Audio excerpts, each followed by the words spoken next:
Good morning or afternoon, everyone. I'm going to give the rest of the attendees just a couple more seconds to join the webinar, and we will get started. I hope everyone had a nice long weekend, and we'll try to keep this short and sweet and informative as always, or we hope as always. I'm sure that a lot of you have either experienced some pretty dramatic alterations in your search traffic, and we'll go over a few of those reasons in just a second. It looks like we have a decent amount of attendees, and it is 11 o'clock, so I'm going to jump in. As always, Cara will be tweeting live at James Publishing, so if you guys want to tweet at her, she will get back to you immediately, and we'll be doing that live, so feel free to join us. We're going to jump right into probably the most significant change in the reason that your rankings possibly could have changed. Some of you may have experienced positive change. A lot of you may have experienced negative change, and if you haven't checked, I would certainly encourage you to do so. Recently, Google changed their ranking algorithm, and it was a very significant change. And this is the most important reason for the drop in your website rankings. Google does this for several reasons. One is they want to establish the best rankings on the first page that they possibly can. Secondly is to eliminate spammers and people who are doing quote-unquote black hat techniques to manipulate the rankings. And thirdly, so they can provide you with the best content possible. We try to stay up to date with Google's algorithms, and it's a lot like the law, which is interesting because it changes all the time, and they simply have, I think, the searcher's best interest in mind. And I remember in the past where there were search results before they started doing the major algorithm updates, and it was nothing but spam and doorway pages and things that we're going to talk about. But whenever Google changes its algorithm, recently it was Florida the new Penguin update, Panda, EMD, which is exact match domain, which means that if you have, for example, Tampa Social Security Disability Lawyer, if that's a fairly new domain, that can be seen as an attempt to target that key phrase, which is an exact match domain, and they really brought the hammer down on those several months ago. If you see a decrease in your rankings, there's a good chance that your site's been impacted by one of the updates. Second, and probably less known but very important cause of your decrease in rankings is malware. If Google sniffs out some kind of malware on your site, they're likely to either bring your rankings down and also ban your site. So if you've ever gotten a warning, we've had several malware attacks here at James Publishing which have caused some issues, and we've had to go through sites and clean them up, and it happens several ways. People open up an email, your computer's infected, and you log into your site and it's infected. If you have your site set up in Webmaster Tools, we have all of our client sites set up in Webmaster Tools at James Publishing, and you get a warning from Google that your site has been infected by malware, take the steps immediately to remove it. Hire someone to remove it if you don't know how, and then resubmit to Google. I've included on this presentation the link to Google Webmaster Tools. If you haven't set your site up in Webmaster Tools, please do. It's free. It provides you with a significant amount of data, a lot of great warnings, a lot of great heads up on things that possibly could be coming. And I also provided the reconsideration request to Google, and that can be for several things. If you've had a decrease in your rankings that you feel was unintended for you, you can send your site to reconsider, and Google will take a look at it. Third, and probably the most rampant in the industry, is the duplicate content penalty. For some reason, people think it's still okay to take other people's content and post it on their website. I think there's obvious reasons that this is bad and that Google understands why this is bad, but typically this is the #1 cause for people to be banned, blacklisted, sandboxed, however you want to say it, from Google and have a decrease in their rankings. And it happens quite often, and it still happens. People see some great content on another site or on ABO's site or on NOAA's site or on James Publishing or other sites, and they say, hey, that looked really great on my site.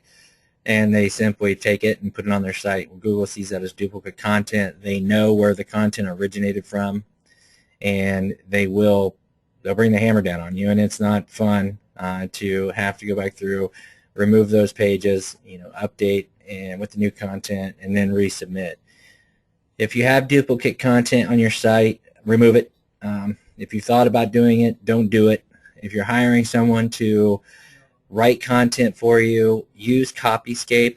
We can send out the link to that after the webinar. Copyscape is a tool which simply tells you how unique the content is, and that will, if it's above 50% and you see a duplication rate, some other content, and it gives you the sources, don't post it on your website. It's just not worth the chance.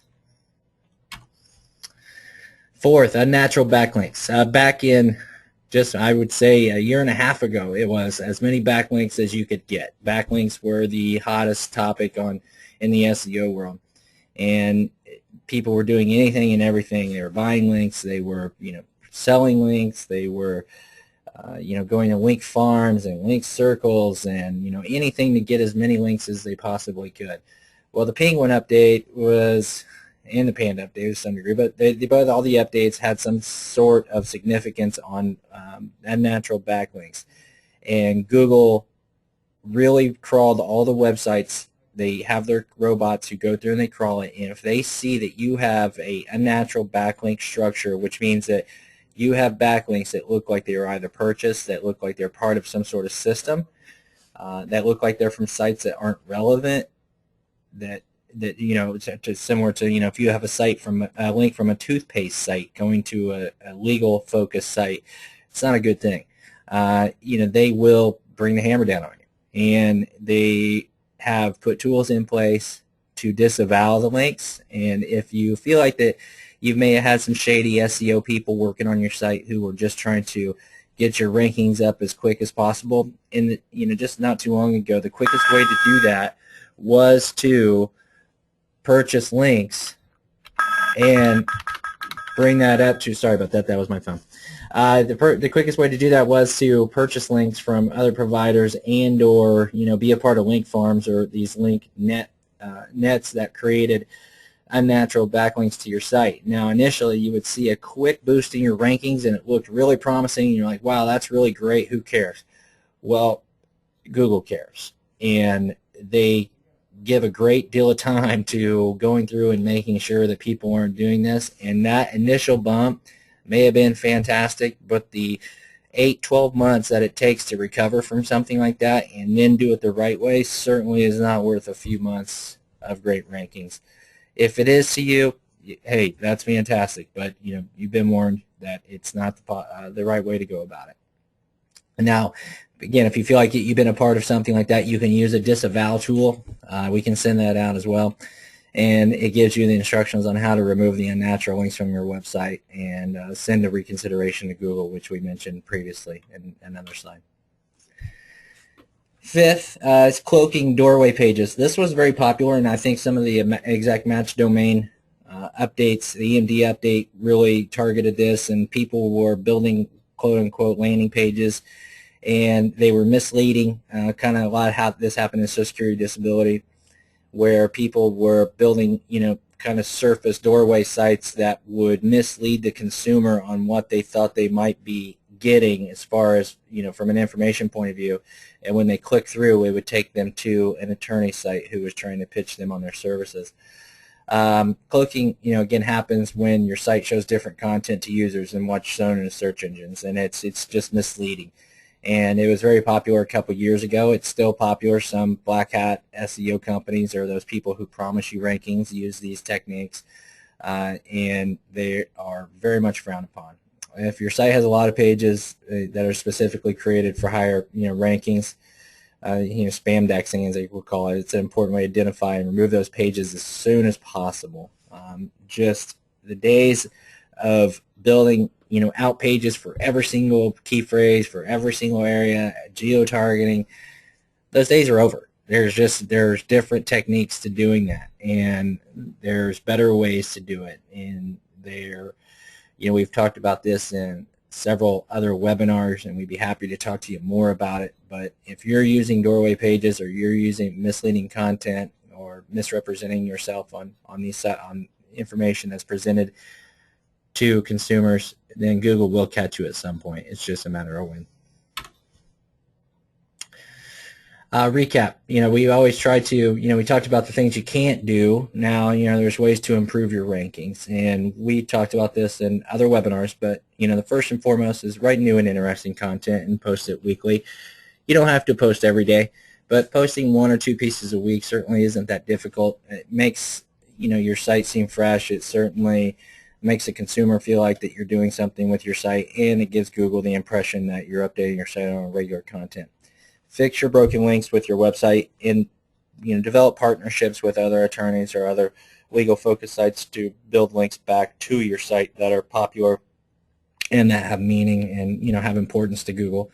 Disavow the bad links to your site. We talked about that. That's very important. Remove the doorway pages to your site.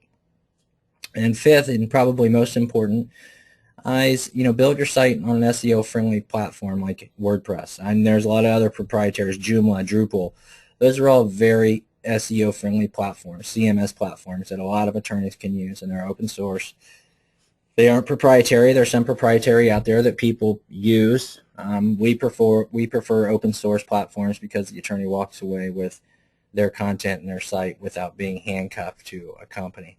And 6, adapt for mobile traffic. Mobile search is very, very popular. Most people's sites aren't adaptive to mobile traffic, and it's very inexpensive to do it. And it certainly gives Google the impression that you are taking mobile users into consideration, and they are factoring those things into their rankings. So remember, and we tell us consumers all the time, SEO is not something it's not a game. It's not whether you win or lose. It's just an ongoing process. It's a lot like the wall. It changes. You have to stay current. You have to evolve with the process, and either you're on top of it or you're not. And if you're going to choose to be in this game and you're going to choose to market online and have a website, you're either in it or you're not. There's not a lot of in between. We tell attorneys that every day who wonder why they're not ranking, and you have to stay current with the times. And whether or not you're doing it yourself or you're hiring someone to do it, make sure that you stay on top of it, and make sure you stay on top of your company that you're hired to do so, and make sure that they're employing the proper techniques. We say it every time, start today. We appreciate your time. We hope that if you need help with your marketing efforts that you can reach out to us. My contact info is on here. I answer any and all questions. You can feel free to contact me day or night. I usually answer my emails within the first hour. So feel free to give me a call or shoot me an email. We hope you enjoyed the webinar, and we will see you next week. Thanks for your time.